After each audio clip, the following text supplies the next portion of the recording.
BS-Free Witchcraft is a production of the Nerd and Tie Podcast Network.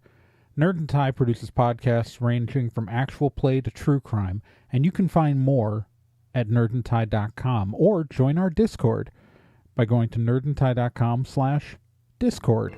Hey witches, here are 5 signs that you are a psychic witch.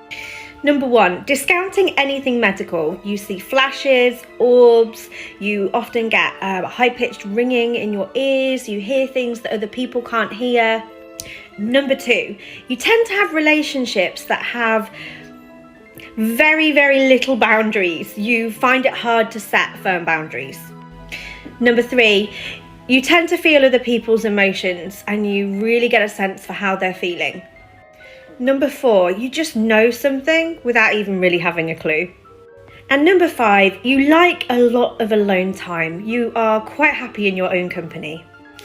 If this is you, we would love to welcome you into one of our communities. Just click the link in our TikTok bio and you can go to our website or our Facebook group or whatever you feel called to. See you there.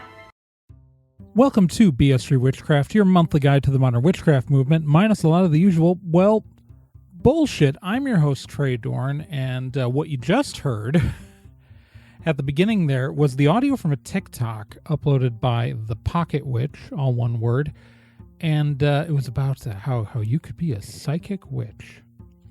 And that list was a bunch of manipulative bullshit, because this month we're talking about abusers, manipulators, con artists, and cults. We're talking about the predators in the witchcraft community. And let's just review that audio we just heard, where they ran through the 5 signs that you're a psychic witch. Okay, first off, sign 1, flashes, orbs, high-pitched ringing in your ears. I didn't know that tinnitus was a sign that I had psychic powers. I just thought it was because I listened to, loud music when I was younger and went to some concerts. Who'd have guessed? But additionally, like flashes of lights and orbs and things like that. Like I know they said putting aside medical stuff, but like the fact is it's like flashes of lights, orbs, things like that can be signs of many medical conditions, including, some more benign like migraines, but some like migraines, but also things like, retinal issues, which can lead to blindness if you're not. So if you're seeing flashes and things like that, go talk to an ophthalmologist. As a person who has a couple of permanent blind spots in one of my eyes, just go talk to an ophthalmologist if you're, or a doctor, just if you're seeing flashes. That's not related to the topic. That's just medical advice. that's the medical advice is go talk to a doctor for real medical advice and not witches on the internet if you're experiencing those symptoms.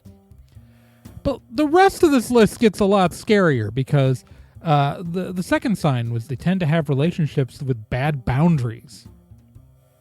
That is a sign that someone experienced trauma.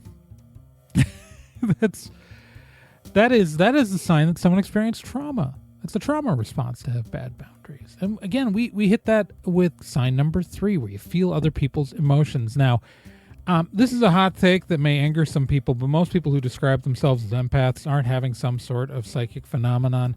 They are likely having a trauma response. Empathy, or in some cases, it can be hypervigilance, often manifest in ways where you start feeling the emotions that you perceive other people to have. And you tend to be hyper aware of these things. And that is, again, a trauma response. So sign 2 and sign 3 are both like. They're targeting people who likely have experienced trauma. Sign 4, you just know things. While it can be argued that intuitive leaps are actually also like jumping to conclusions based off of signs is also indicative of a trauma response. It's overall you just know things. It's just sort of nonsense. But then we move on to step 5. You like a lot of alone time. Besides the fact that people who experience trauma are more likely to be introverted, what this list is going through, as we run through it, is they're looking for people who likely have previously experienced trauma, who are, with step 5, socially isolated. So you have bad boundaries, and your emotions are easily changed by the people you're communicating with, and you like to be alone a lot, and so you don't have a solid social network or a safety net. Come join our group. Like, it's an outright predatory behavior. And if you join the Facebook group, which I did, I joined it under a spare account I have. The entire group is dedicated to selling you services, to selling you things. So what they're doing is they're targeting emotionally vulnerable people looking for validation who might be socially isolated, who are interested in witchcraft, and then selling them services. It's the amazing thing is, like, they are like selling like this anybody remember the Wealth Witch from like a year and a half ago? Leah Steele, who's like selling these Wealth Witch services, like where you can get rich through like her stuff. This is they're doing exactly that.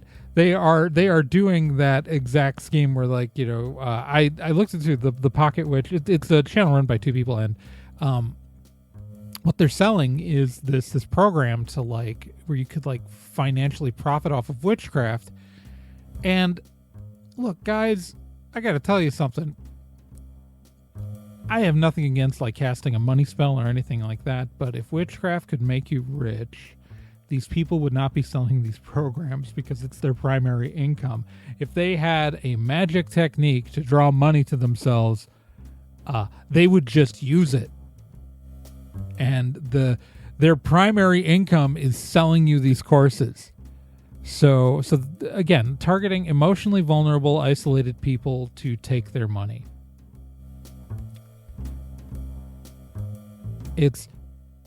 These people are everywhere. You see them on TikTok. I've seen them on YouTube. They've had podcasts. I mean, the Wealth Witch, I don't know if she's still doing that podcast. Maybe I should go check in on Leah Steele and see if she's whatever the hell she's doing. I don't know. And it's not just these people, because that's not the first person I ran into on TikTok. I've only been on TikTok for a couple of months, and one of the first people I ran into on is called Bright and Dark One. And here's some of her nonsense. Want to know why witches often choose to be born into mundane families? My name is Jen Marie. I am a high priestess and witchcraft educator. As some of you might know, the witches' call actually went out very recently. So there are witches all over the place waking up right now. And this is awesome. We've been expecting you. The reason witches choose to be born into mundane families comes back to the evolution of the soul. The amount of growth and expansion that happens when a witch wakes up after being trained in a mundane world is fucking spectacular. Witches don't fear difficult things. So they know full well when they chose to be born into a mundane family that it would be very difficult for them to wake up. That was intentional, and you know it. But now that you're awake, welcome home. We have so much work to do. And I know that you're afraid of your personal power, and that's totally normal. Most people are. But that's a social construct that we'll get around. So that was a clip from Bright and Dark One, another TikTok user. And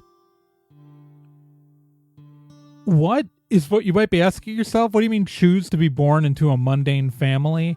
Or the witch's call? All of this is utter nonsense, right? Like, this is not, the witch's call is not a thing, right? That's not a thing. And no one chooses to be born into any family or at any time.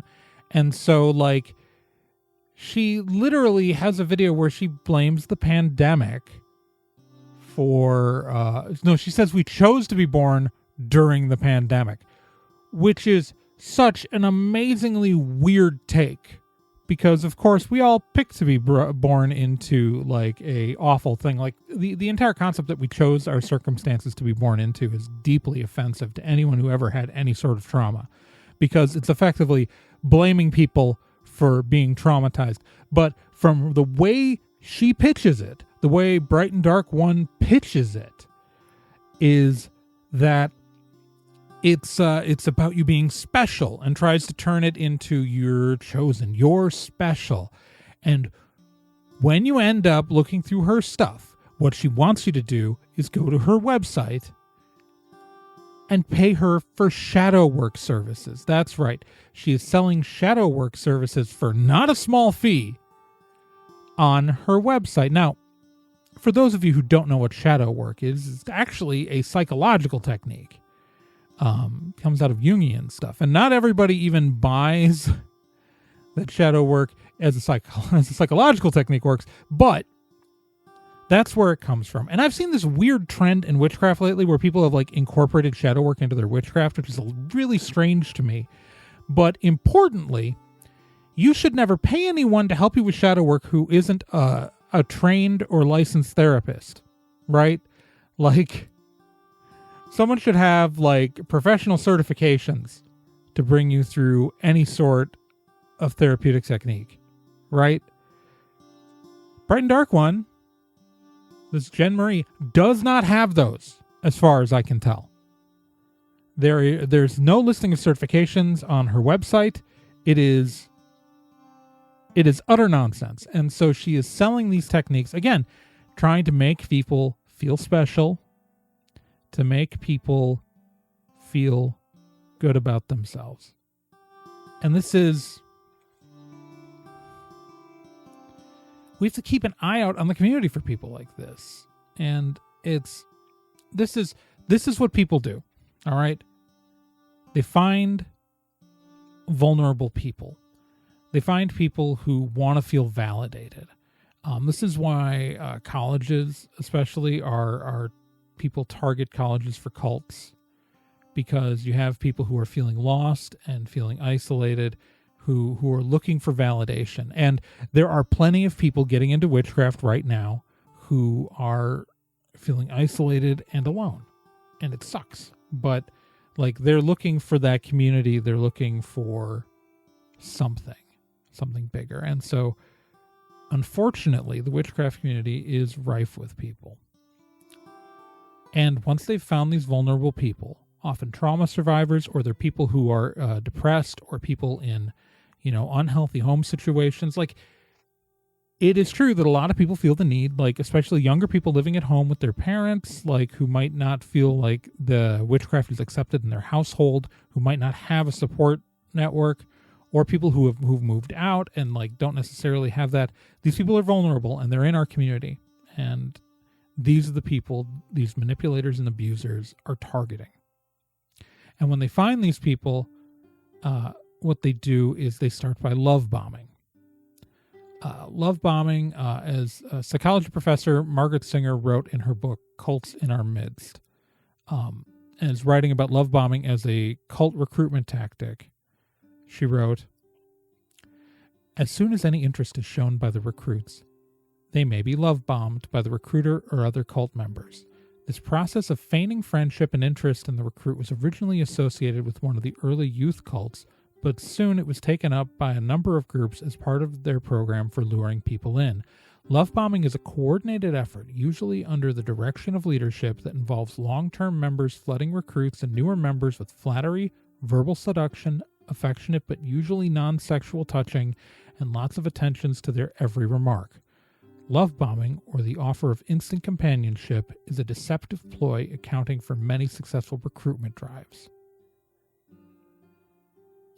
What manipulators do, and what con artists do, and what cult recruiters do, is they find a vulnerable person and then they tell them they're special over and over and over again, and how great they are, and how valued they are, and how you're part of the in-group now, it's okay, and you're so great and you're so special.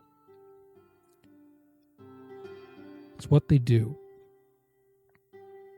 After the love bombing will often come isolation. Now, to be fair, this is less likely to happen on social media, just because we're not physically there.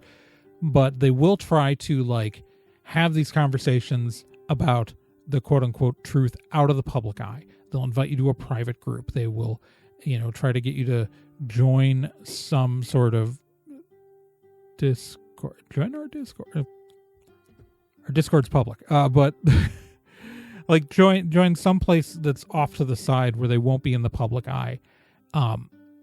In real life, if you encountered these people in real life, they might invite you to a retreat or a private event at their home, or just a way where they can control all the information you have access to while you're there, and just isolate you. And then additionally, they will then try to take control. They will attempt to control you with fear and love. See, what they're going to start doing is talking about how people outside the group don't understand, or people who aren't like with you, or if it's just one-on-one, about people, if they just don't understand, and they won't understand, and they'll persecute us. We have to, keep it. And so what they do is they create this fear of outsiders and how everyone else is coming to get you. And then that you're the only source, that you're their only source, that they're your only source for like love and support and safety. Like, people, these con artists, these liars, these manipulators will set themselves up as like an enlightened authority. Like, I think it's important to stress at every frickin' turn that witchcraft is a community of equals, right? Nothing makes any of us, like, while it is true some people have more experience than others, there is nothing that makes me more special than anybody else as a witch, right? You are like, I'm good at talking, I guess, and good at communicating ideas, but like in the sense of witchcraft, I'm not any more special than you are. We are equal, but the people in these situations will try to set themselves up as gurus, as the ultimate authority. Like, they are enlightened, they have special knowledge, and they can pass it on to you, and you need to rely on them. And it's very dangerous. Now, you may be saying to yourself, Trey, you've given examples of like TikTokers, of people in online spaces acting like this. But in those cases, you can disconnect. You can remove yourself from those spaces. Well, the truth is that these people are walking around the real world too. These people are walking around the actual world as well. With that, I want to give you a real world example. I want to give you an example of something like this in real life spaces where the danger is so much more real, and the kind of roads these things can lead down. And to give that example, I'm going to welcome Lee Bradford back to the show, author of Good Clean Dirt and creator of the Sweeney Tarot. Hi, Trey. So, as our listeners already know, this month we're talking about kind of the weird culty figures who pop up in the modern witchcraft movement. And you have a particular story of someone who just it's too good not to talk to you about it. He was awful. I actually have two stories, but this one's the one that I talked about most publicly. So, when I'd moved back home with my parents for about a year and a half, and I was trying to figure out what the pagan scene was like there, because it had been years since I had been there, and the scene had changed, and I got used to having like all of my friends from Ball State who were all pagans, and I was kind of looking for like that kind of like atmosphere where we're all learning, we're all sharing, we're all celebrating, we're, being ourselves publicly. So I was looking for places that would offer me that kind of an atmosphere. And there was this place called Mystic Moon Magic, and it was downtown. And I was like, all right, I'll give it a shot. And I was like, went in, and they said, come join us on Thursday evenings, and where we talk about witchcraft. And I'm like, yes, all right, let's go. So I show up, and there's a handful of people already there, and there's this one guy. I'm going to, you know what? His name is public. His name was Joey. His name is Joey. And he did what I now realize was the very first manipulative thing I'd ever seen in this kind of like weird, almost friendship. I don't know. I wasn't really friends. He asked me my full name, which was awkward. He didn't tell me he was doing my numerology chart with my full name. He just asked me for it. And I was like, I did not consent to this. Later, I thought, wow, that was manipulative. So that's one. Mm-hmm. He got all of my information wrong because he assumed I was female, but that's another thing. The very, very first thing he does is he tries to figure me out. And I'm like, okay, that's probably, I mean, you know, every pagan I've ever met is kind of socially awkward. So I assumed that was just his part of being socially awkward. And I tried to be pretty understanding about that. Yeah. Because, you know, I'm trying to let people into my life.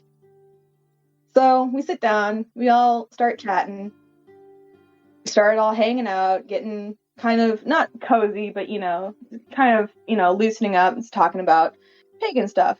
And he's up and he's wandering around. He's wandering around, kind of looking kind of far off in the distance. And he said, there's a ghost in this shop. And I'm like, you know, I mean, yeah, I've talked previously about ghosts and how I feel about ghosts and how, yeah, my opinions on that, and you can look that up later. And he keeps adding on these details about this ghost. He's looking for something. He's a collector of teeth. And it's like, it became very vivid, and it's like he was trying to manipulate the crowd into thinking that he had some kind of authority on the place. As it turns out, since I had lived there my entire life, except for, like, you know, when I was in college, I knew what that building used to be, and it was an instrument store. So unless he was like looking for a trumpet, not exactly. Yeah. I mean, it's the ghost of a trumpet. Yeah, he was looking for a trumpet, I guess. So he got into this mindset where he was trying to make the focus on him, where he was the authority figure within the group. And I, you know, at this point, I'm like, okay, he's awkward and kind of an attention whore, and we're just gonna let that happen. This could be entertaining. Happens again and again and again. He keeps kind of building up this persona where he is like the authority on things. And I don't think he's charismatic, but a lot of people did. He starts talking about how he wants to have a coven where he would build this coven, and he would be in charge of it, and he would let everybody in. Everyone is allowed to be part of his coven. We don't judge here. This is why we usually refer to this guy as Coven Guy. Yeah, that's why he's Coven Guy. He wants to have his own coven, and he, you know, I'm at this point, I'm like, okay, I've met lots of people who want to be the authority figure in their own kind of world, and if you think you can do that, fine. He starts hitting on me. Now, not only am I non-binary, but I am also a lesbian. So I am.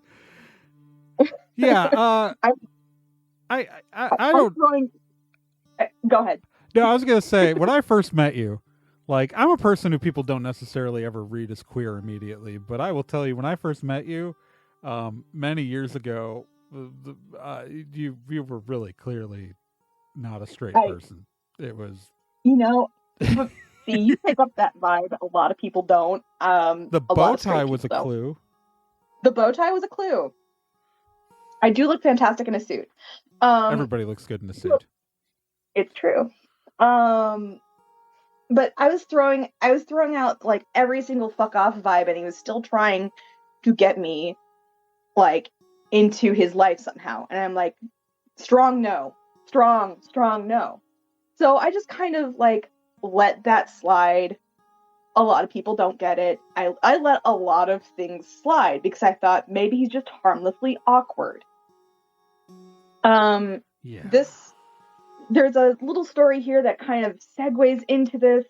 There's this whole thing with a pair, like a couple who needed, honestly, they needed counseling, but the best thing they could afford was tarot readings. So I gave them a tarot reading, and she became obsessed with the tarot readings. And at one point, there was this huge fight between this girl and her boyfriend. At this point, Joey has got a girlfriend, and he has started leaving me alone. I'm like, thank fucking God. So between the two people who are having the fight, they end up at the shop. They bring the fight to the shop. There's a huge explosion of drama. Like, the whole group is bifurcated into this person's side versus that person's side. And I'm trying to comfort the girl who is clearly having like this emotional breakdown over it. And this is one of the reasons why I'm not looking for any pagan groups per se anymore, because they tend to explode into drama.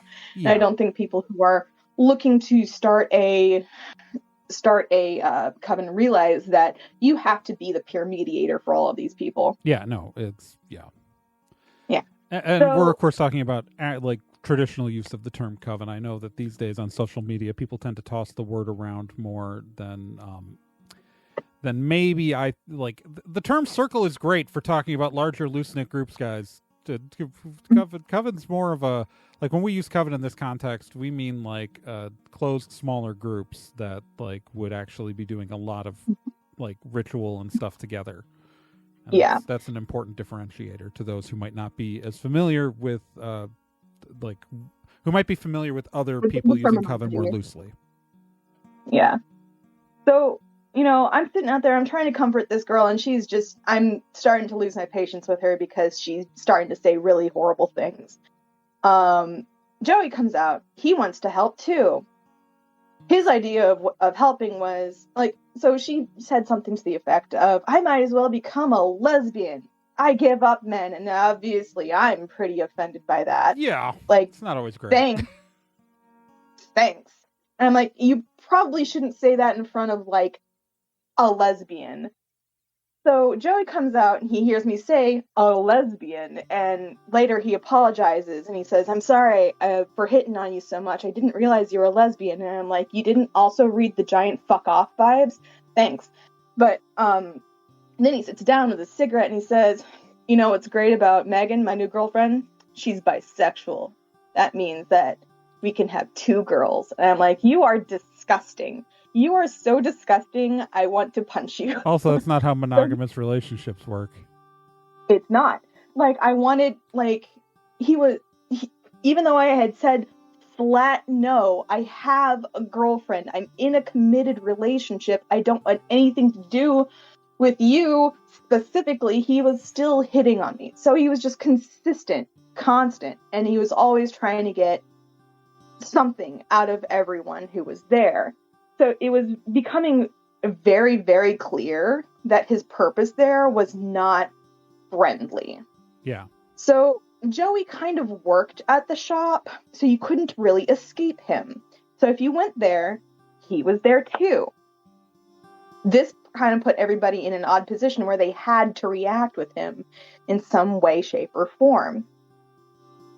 And he started talking about having these parties at the shop where he would bring, you know, drugs and alcohol to the shop, and they would just close the doors and have everybody on the couches, which made me really suspicious of those couches that we were sitting on.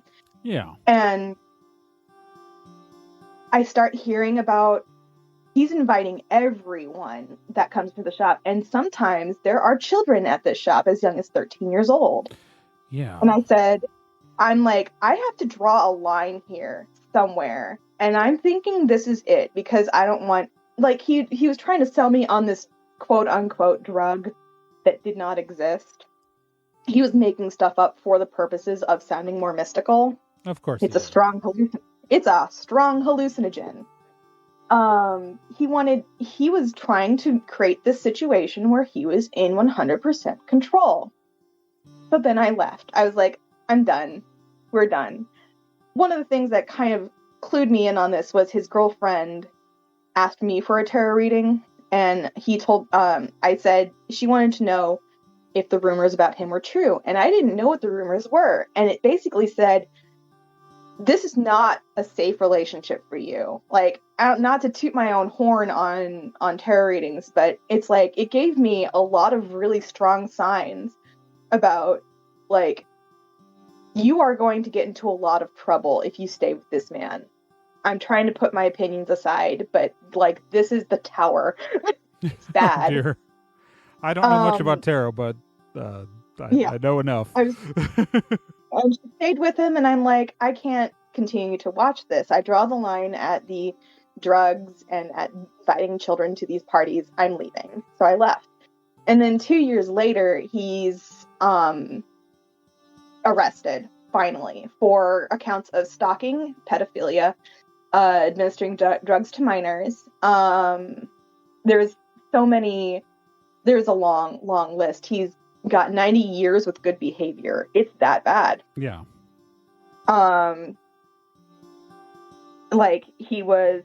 We found out that he was doing those things. He was inviting minors as young as 7 to the shop for the purposes of abusing them. And it's one of those things where I should have seen the signs. Yeah. Like, all of the signs were pointing to this guy.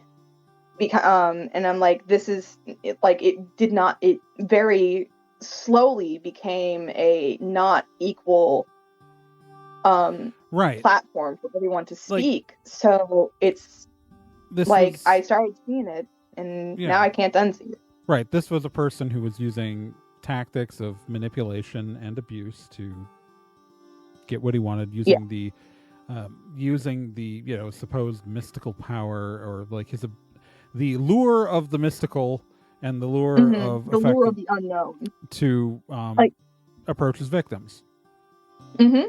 And I think that especially with, not to bring Christianity into this mess, I think a lot of people who are trying to get out of Christianity turn to witchcraft because they think it's going to be different. But you find the same kinds of abusers in any religion and any kind of practice and any group, even if that's a secular group. I mean, you can find it in Avon. You can find it in Mary Kay. Well, find multi-level marketing schemes are 100. That is their entire composition. Yeah, that's the way they are built. Yeah, they're built for those people. Yeah, you find it, like, it's very easy for somebody to come into a group, think that that everybody's equal, and then eventually find that there is a leader, and that leader is not a good person. Yeah, it's very easy to fall into that. And you always say, it could never happen to me. I'm too smart. But let me tell you, you're never too smart. Because my mom's very first breakthrough story as a journalist was on the Johnstown cult, the Kool-Aid cult, the OG Kool-Aid cult. Johnstown, yeah. And it was technically not Kool-Aid. The makers of Kool-Aid would like everyone to know that it was a different brand. It was not. It was Flavor Aid. It was grape, I think. My mom's very first breakthrough story was on that, and she, years later, fell into a pseudo-Christian kind of cult thing that really messed her up for a while. I think she's still recovering from that, but I'm not going to get into that. Yeah. Well, yeah. It can happen to anyone. You don't see it when you're in it. You just see, like, the community that you're building. You see the people that you're with, making friends. Well, and it's seductive. Especially for people looking for a place to belong. People are vulnerable. A lot of people who come into witchcraft spaces are vulnerable and feeling like outsiders. And when they're looking for a place to belong, and when someone says, "Oh, you do belong. You belong here with me, it is so easy for those people to be taken advantage of. And so we have everything you need. Yeah. We don't have problems here. Yeah, and everything is it's seductive and it's dangerous. And like it's in the best case scenarios, it's just someone trying to take your money. In the worst case scenarios, it's Joey, Coven guy. Yeah, Coven guy, Joey Anderson. So, I mean, yeah, you're not, I'm not saying like you're not safe. No one's safe. Ooh, ah. It's just not safer. Yeah, no one is too smart because you don't see it when you're in it. It's like anything that can hurt you, you think you can see it a mile away, or you're too smart. But truthfully, there is, like, for a manipulator, you're not too smart. They actually take that as a challenge. Well, and also being smart does not mean that you're experienced. And there's some things that, like, I was very smart 20 years ago, but I'm way better now at recognizing really bad situations than I was then. Mm-hmm. And I don't think I was dumb when I was, I don't think I was dumb when I was 20, but I also just didn't have the life experience to warn me about bad situations. Yeah, and everybody wants to belong, especially when you're young, especially when you're in your 20s, or even older people. Yeah. The elderly are definitely at risk for cult-like behavior because they are reaching the end of their life and they need community just as much as we do, but a lot of their community has passed on. Yeah. Or they have moved away, or they're not the same as they used to be. So they are going through life changes just as we are when we're in, like, going through puberty or going through our 20s. So everyone is at risk for cult behaviors and manipulation because everybody has that instinctive need to belong somewhere. Yeah. Like, you're never too smart. So to wrap up, I know this episode has gotten dark, but we have a responsibility in the witchcraft community to identify these people and to keep each other safe.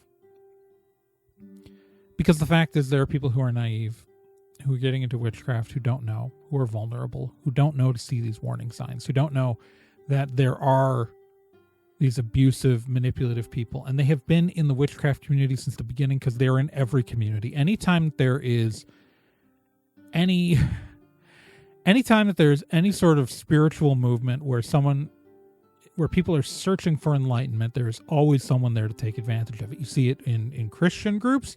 You're going to see it in our groups too, right? Like, we aren't immune to these abusers. There's nothing inherent about witchcraft that makes us vulnerable to it, except for the very fact that we are an open movement without one singular definition. And so it's really easy for people like Bright and Dark One to start making up nonsense like the witch's call. And if someone questions them, they can just claim that the rest of us aren't enlightened enough to know it.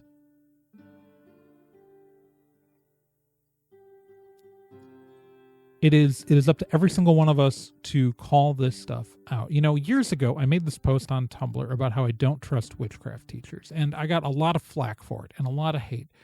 But it's because people assumed that I meant that everyone who teaches witchcraft is bad, right? Like, I don't do one-on-one teaching because I feel like it's an inherently dangerous power dynamic. But I'm not saying that every single person who teaches witchcraft in one-on-one or in those like in-person situations is bad. However, I have seen so many manipulators and so many creeps in those situations that I don't trust those people immediately. Like, I say I don't trust teachers, but here I am doing a monthly podcast trying to teach people about witchcraft. But the difference is that the power dynamic between me and you, the listener, is simple. Like, this is a podcast. This is one direction. You know, I have no power over you in this relationship. While it is true, I accept money through Patreon.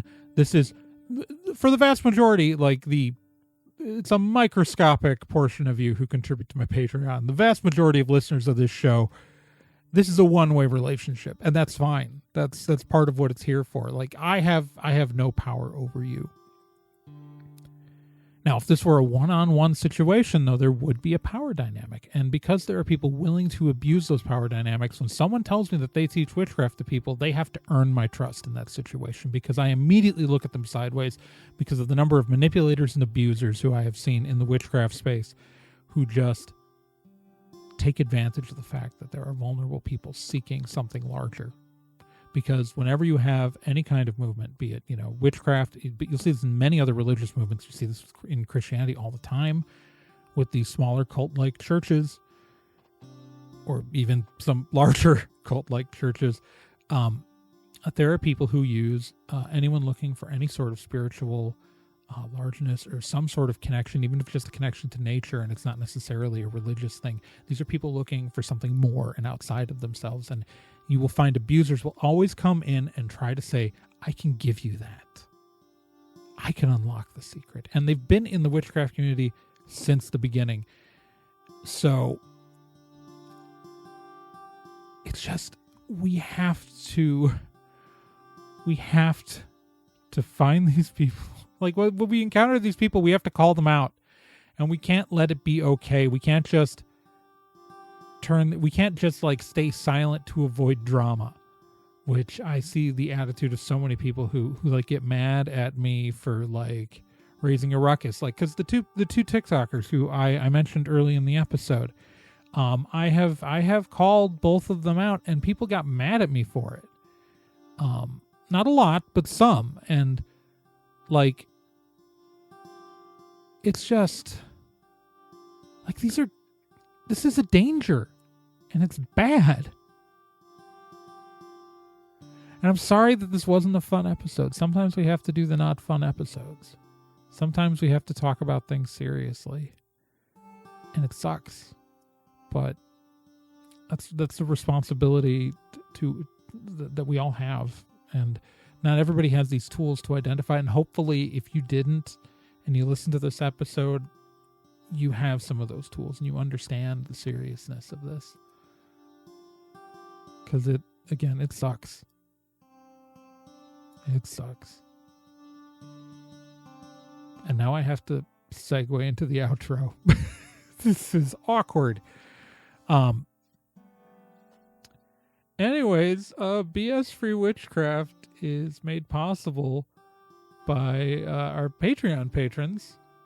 You can support this show on Patreon by going to patreon.com/TRAEGORN. And of course, I want to shout out the patrons: Stephanie Graves, Mary Stowell, Lindsay Dosey, Bruce Norville, Courtney, Amber Schmidt, for contributing at the $10 tier. If you subscribe even at the $1 tier, you get access to these episodes a whole week early. That's right, our Patreon patrons got to be depressed by this episode a whole week early, and got to listen to it before Thanksgiving instead of right after Thanksgiving.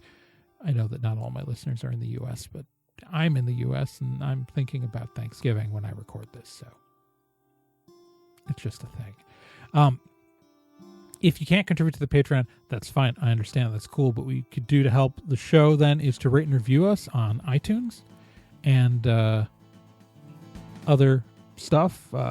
Just share the episode with people. Just like make your friends listen to this. Share the episode, like links on social media, and tell everyone about it and their friends. Or you can follow the show on social media. You can follow me on Twitter at TRAEGORN. I'm on Tumblr, TRAEGORN.tumblr.com. I'm on TikTok as TRAEGORN. I'm taking a little bit of a break, but I'm coming back soon.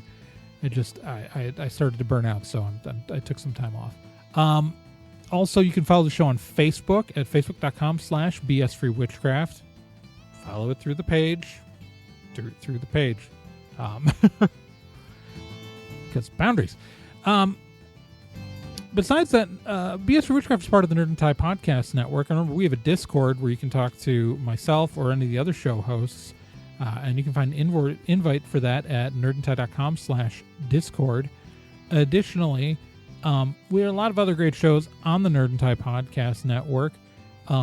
We just wrapped up Campaign 1 of Stormwood and Associates, and that's the actual play show that I'm the primary GM for. Campaign 1 just ended, 135 episodes. And we're going to be taking about a month off, but then we're going to, in the new year, come back with Campaign 2 of Stormwood and Associates. So that's really fun. You can find that at nerdandtie.com/Stormwood. And, or you can listen to the other Witchcraft podcast on the network, Hex Positive, hosted by Brina Guerin. And you can find that at nerdandtie.com/Hex. And with that, Magicians, I'm going to go run away because this episode got dark, and I'm going to go eat some gummy worms. That's what I'm going to go do. Talk to you guys in a month, hopefully about a more cheerful subject. Oof.